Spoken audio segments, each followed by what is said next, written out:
I left Congress undefeated and unindicted. People say to me all the time, what is wrong with our country? What is wrong with our democracy? Why has it deteriorated to this? The thing that most threatens our democracy is gerrymandering. And it's all about, you've heard this phrase, it's about whether the people picked their representative or the representative picks the people.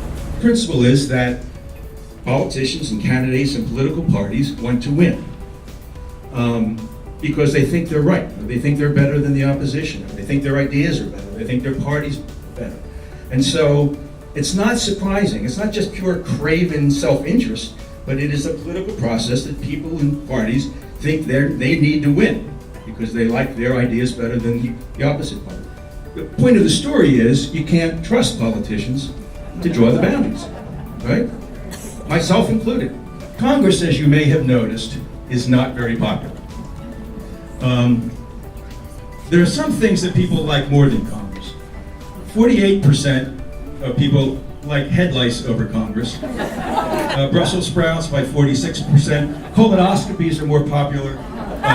27% more popular. Used car salesmen, root canals, traffic jams, and Donald Trump is 2% favored over Congress. Would be tying him with cockroaches. So, despite the fact that Congress is so unpopular, if you look at the elections in 2016, 98% of House incumbents and 93% of Senate incumbents and 80% of governors were re-elected. So what does that tell you? It has to tell you something. A body full of people who are so detested are so successful in being re-elected. And I would suggest, and I think it's beyond a doubt, that it has everything to do with gerrymandering districts to make so many of them safe so they almost can lose if they try. And many of them seem to try very hard. This is an astonishing thing, I think. Last year, there were all 435 seats in the United States House of Representatives were up for election. And I could have told you 6 months before the election how 400 of those district elections were going to turn out. Because there are very, very few seats anymore where the general election is really contested. It's all over in the primary, and the incumbents know in 400 out of 435 cases roughly that they're going to win. They're going to win because their districts are safe. So what does that mean? It means that in a time when our culture, our media, our politics is getting increasingly polarized, there's very little penalty anymore for being on the extremes of the right or the left.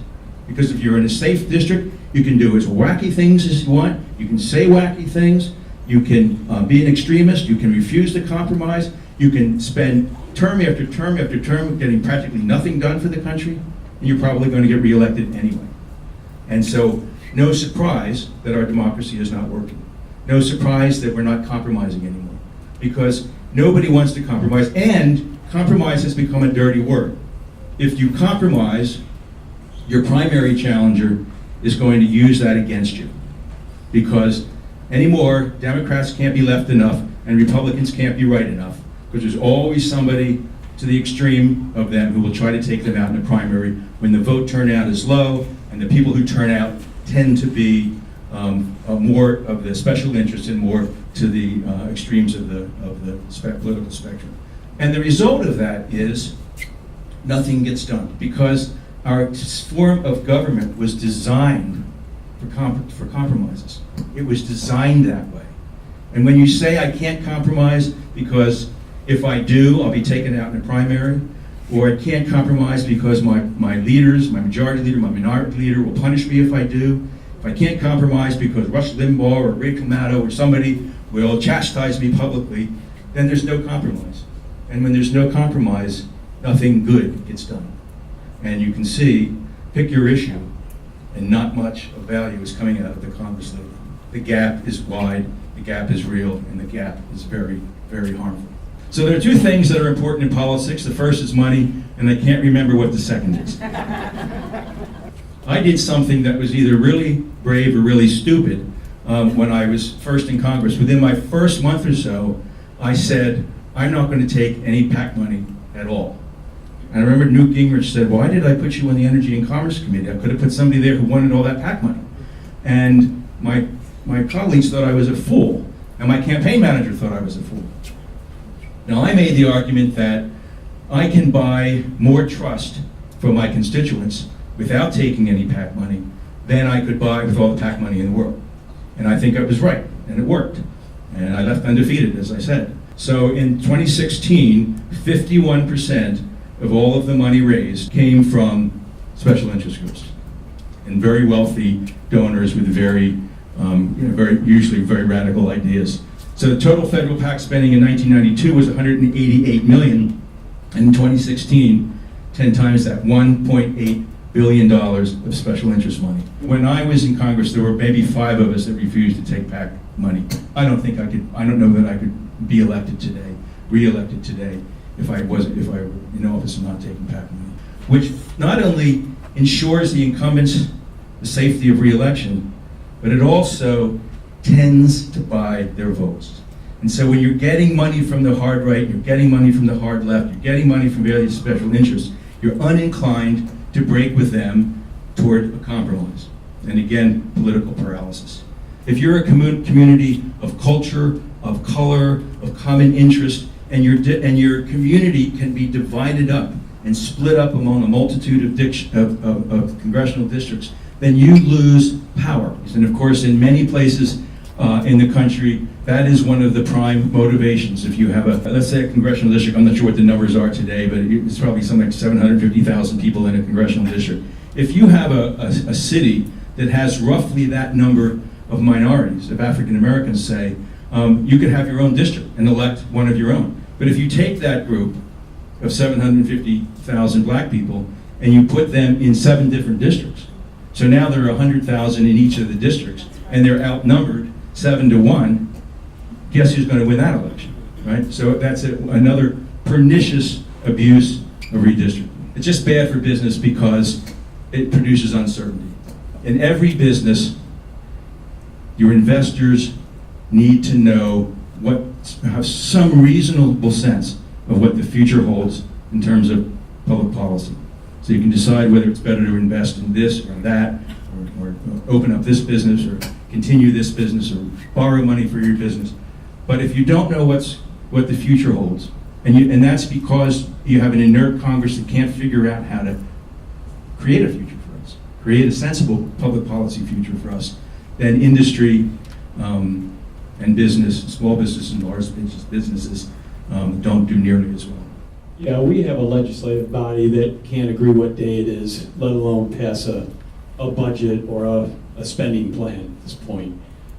Is there any other leverage that we have other than postcards and phone calls to try to push this effort any harder than that? I suggest all of the time that you actually go sit down with your representative. People tend to think that that's not likely to happen. I would almost guarantee you that if you call your state representative or your state senator, somebody's shaking their head in the back, no, but... I called my state representative several times to speak with her about something that was concerning to me, and I didn't even get a call. I spoke with her administrative assistant, asked for a meeting, and I'm still waiting. She's like, whatever. Well, I personally believe it is the duty of every elected official to take every meeting that they possibly can with their constituents. The constituents, that's who they work for. They work for you, not the other way around. And if you ask for a meeting and they don't give you a meeting, I would write a letter to the editor. And I would call a reporter and say, why is it that, I've tried to get a meeting with my representative and he or she refuses to do that. I think it's a story in and of itself. If 5 or 6 or 10 of you asked your representative for a meeting, it's a little harder to say no to, isn't it? So that's one way you can coalesce. You can figure out from the membership of the organization, I'm sure they can find out who in their municipality, who in their district, yes, right, is interested in this issue and a member of this organization, and you can get together and you can contact each other and say, let's write a letter and all sign it and hand deliver it. Walk into the district office and say, here's a letter from 10 people in your district. We'd like a meeting on this subject. Please tell us when we can have it. I'd like to comment on this notion that we can't hold a public hearing because there's a lawsuit? Think about that. Imagine if the chairman of a committee really wanted to hold a hearing, really wanted to hold a hearing, and somebody filed a lawsuit that has something to do with this subject. Do you think that legislator would go, I can't hold the hearing I really wanted to have? So if you couldn't hold a hearing because there was a lawsuit somewhere on the same issue, no hearings held whatsoever, right? So that is, in all due respect to the chairs of those committees, that is just an excuse. When our daughter was growing up, my wife and I, when our daughter misbehaved, required that she do a timeout. And that meant going to her room, no phone, no computer, no TV, nothing. What I've done once and ineffectively is written to my representative that I voted for you in the past, but this issue is so fundamental to our democracy. It's bigger than most anything else we're dealing with. And no matter how many good things you've done for us, next time I'm going to give you a timeout. I'm not going to vote for you no matter what. Now, me doing that alone got me nowhere, and I bet you there was a couple chuckles in the representative's office. But if a lot of people would say, you got to sit one out and come back maybe the next time around. But unless you work towards getting this passed, I'm not voting for you next time, no matter what. Well, it's the old expression I like, which is if you can't change their mind, change their faces. Thank you for being here. Thank you for caring. And thank you for hearing.